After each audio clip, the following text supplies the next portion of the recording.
내 취미는 음악 감상입니다.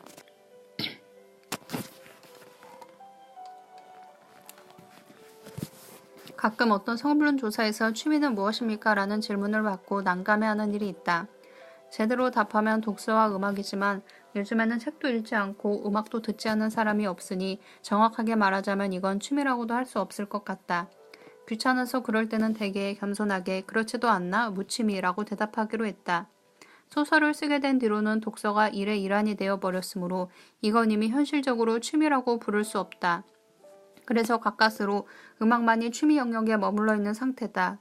음악만큼은 어떻게 해서든지 취미로 남겨 본업이 되지 않게 하려고 애쓰고 있지만 글쓰기를 생업으로 삼고 있으면서 특정 분야를 피해 지나가는 건 여간 어려운 일이 아니다.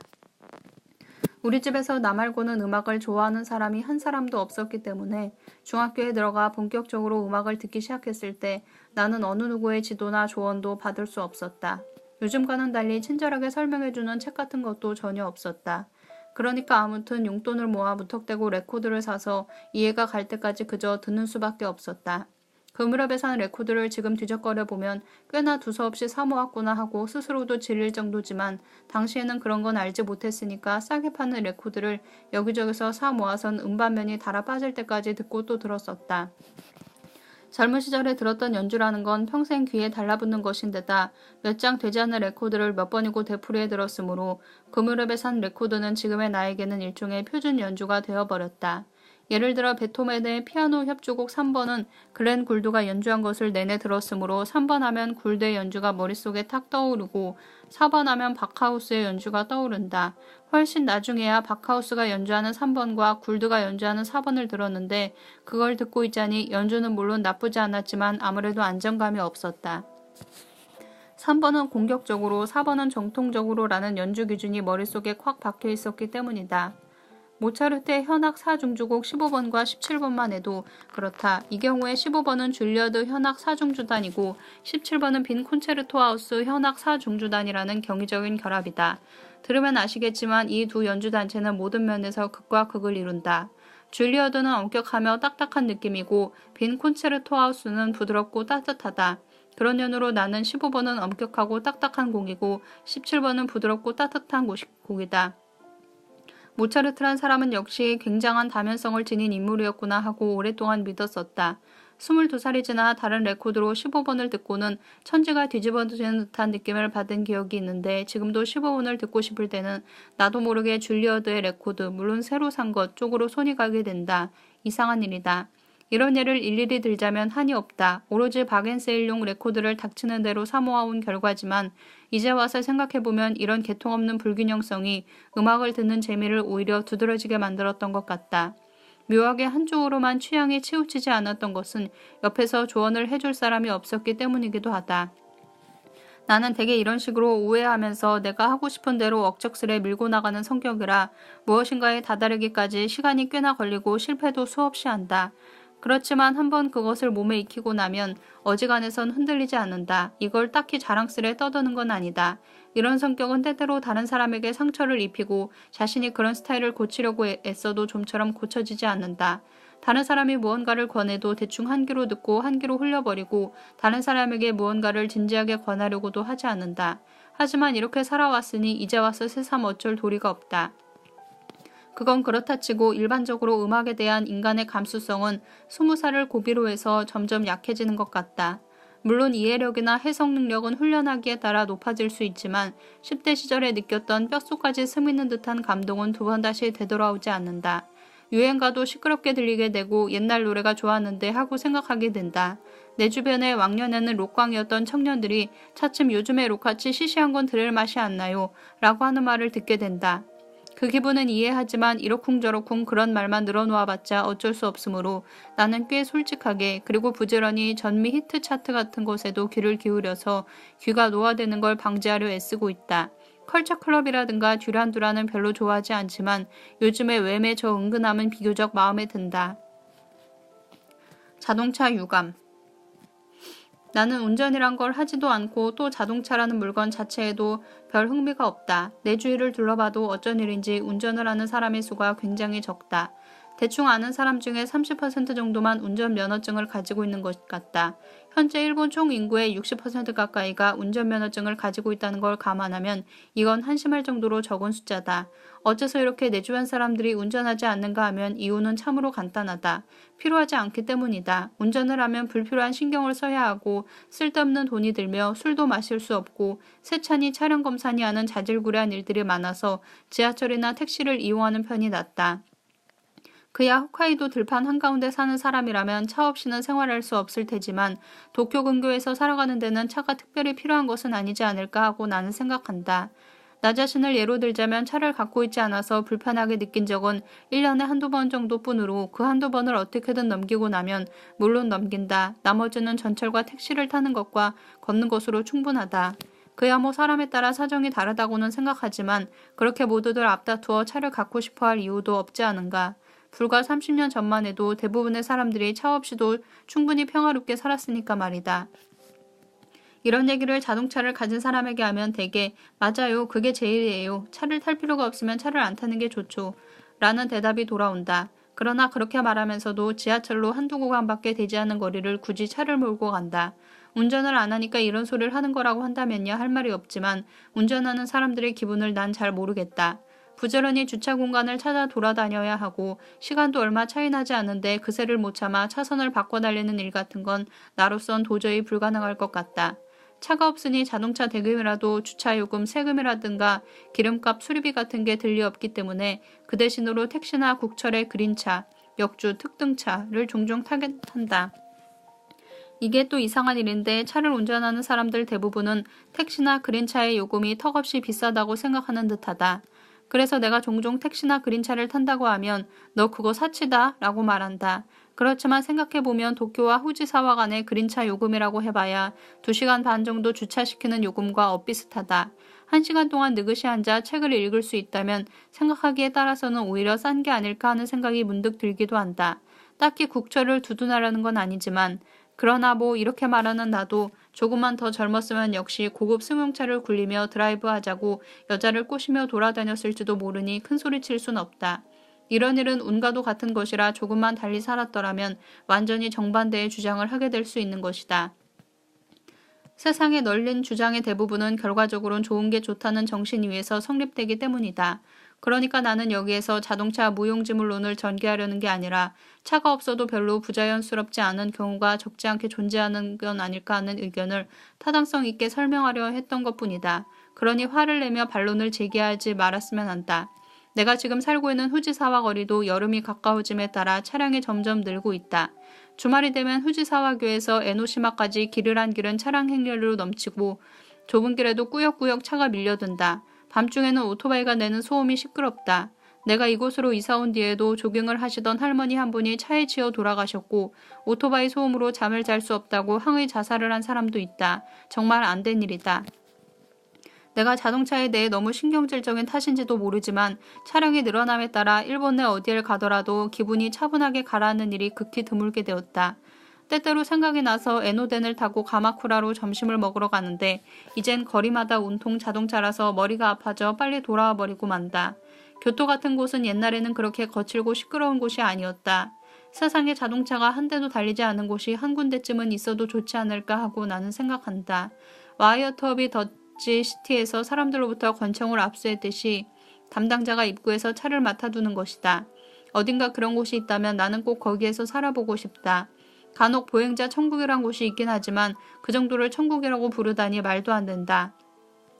차를 갖고 있지 않은 인간의 눈으로 본다면 그것이 정상적인 상태인 것이다. 덧붙여 말하자면 사정이 있어서 이 글을 쓴 후에 면허증을 땄다. 기본적인 생각에는 변함이 없지만 말이다. 국철은 그 후 JR로 이름을 바꾸었다. 에노덴은 어떻게 되었을까?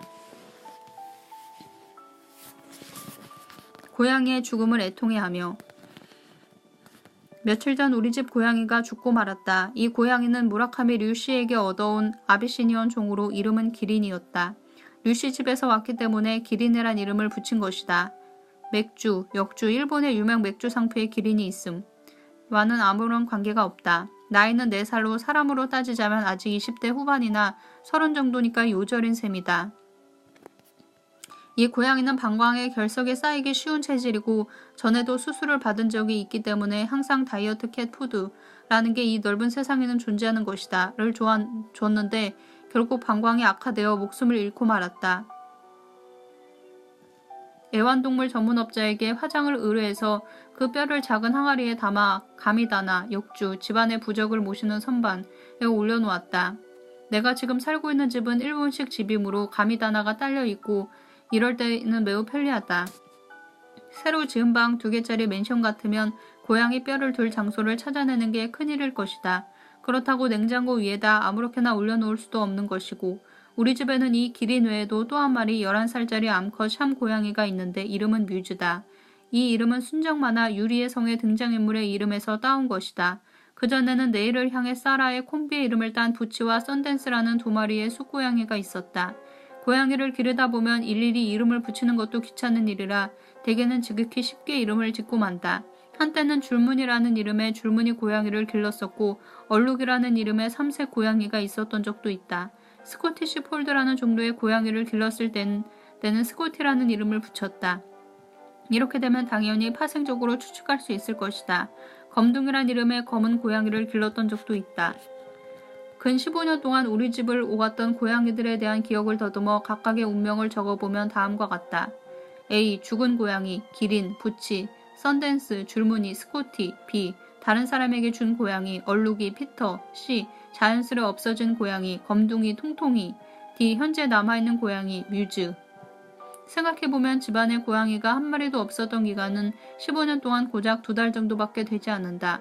당연한 일이지만 고양이도 성격이 다양해서 한 마리 한 마리가 저마다 생각하는 방식도 다르고 행동 양식도 다르다. 지금 기르고 있는 샴 고양이는 내가 손을 잡아주지 않으면 출산을 하지 못하는 참으로 별난 성격의 고양이다. 이 고양이는 진통이 시작되면 곧장 내 무릎으로 달려와서 영차하는 느낌으로 앉은 뱅의 의자에라도 기대는 듯한 자세로 주저앉는다. 내가 양손을 꼭 잡아주면 이윽고 한 마리 또한 또 한 마리 하고 새끼의 고양이를 낳는다. 고양이의 출산은 보고 있으면 매우 재미있다. 기린은 건강하고 탄탄하고 살이 찐 데다 식욕이 왕성한 숫고양이로 이 묘사는 무라카미 류시의 개성과는 관계없다. 성격도 개방적이어서 우리 집에 오는 손님들에게 꽤 인기가 좋았다. 방광의 상태가 나빠져서 약간 기운이 떨어지긴 했지만 죽기 전날까지도 도저히 그대로 죽을 것 같아 보이지 않았다. 동네 수의사 선생님께 데려가 고였던 오줌을 빼고 결석을 녹이는 약도 먹였는데 하룻밤 지나고 보니 부엌 바닥에 웅크리고 앉아 눈을 번쩍 뜬 상태 그대로 싸늘하게 쉬고 있었다. 고양이는 언제나 참으로 깨끗하게 죽는다.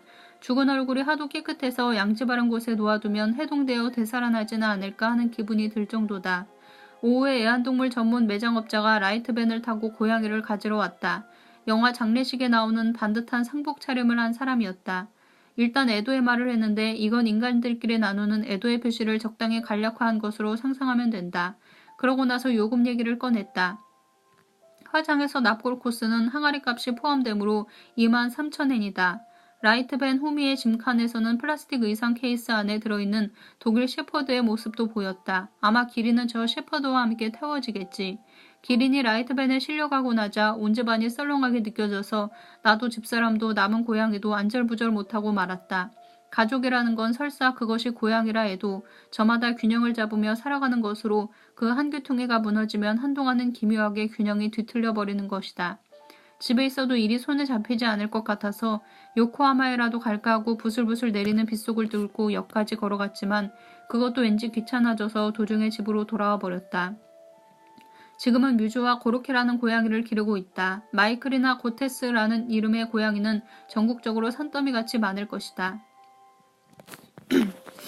첫째가 건강, 둘째는 재능. 첫째가 건강, 둘째는 재능이란 게 나의 좌우명이다. 조만간 안자의 미즈마루 화북에게 족자에 그렇게 써달라고 해서 거실에 걸어두려고 생각하고 있을 정도다. 글씨 밑에 철제 아령 그림 같은 게 들어가면 좋을 것 같다. 어째서 첫째가 건강이고 둘째는 재능이냐 하면 단순하게 생각해서 건강이 재능을 불러들이는 일은 있어도 재능이 건강을 불러들일 가능성은 일단 없기 때문이다. 물론 건강하다고 해서 재능이 부쩍부쩍 늘어나는 건 아니다. 그러나 장기간에 걸쳐 노력과 집중력을 유지하려면 아무래도 체력이 필요하고 노력과 집중력을 유지하면서 재능을 발전시켜 나가는 것은 불가능한 일이 아니다.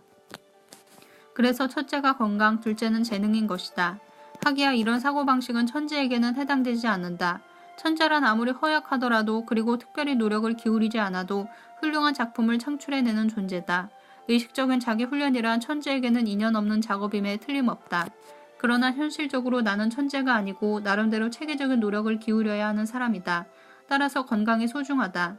대단한 재능도 없는 주제에 병을 달고 다니는 거야말로 작가로서는 가장 불행한 경우라고 생각한다. 하지만 이런 좌우명을 족자로 만들 것까지도 없이 나는 상당히 건강한 인간이라 한 번도 병원에 입원한 적이 없고 10년 동안 의사를 찾아갔던 적도 없다. 약도 먹지 않고 몸 어딘가에 신경 쓰이는 증상이 나타난 적도 없다. 어깨 결림, 두통, 숙취로 애먹은 적이 한 번도 없다. 불면증은 20대 초반쯤에 몇 번인가 경험했었던 것 같은데 지금은 말끔히 사라져버렸다. 그러니까 나는 두통이나 숙취, 어깨 결림이 실제로 어느 정도 고통스러운 것인지를 전혀 짐작할 수 없다. 짐작이 가지 않으니 동정심도 별로 일지 않는다. 때때로 집사람이 오늘은 머리가 아파요 라고 말하지만 그런 소리를 들어도 그래? 하고 대답하는 게 고작이다.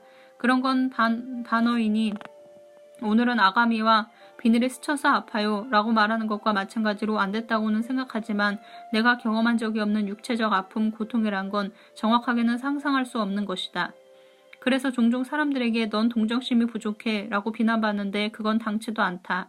정확하게 표현하자면 동정심이 부족한 게 아니라 상상력이 부족한 것이다.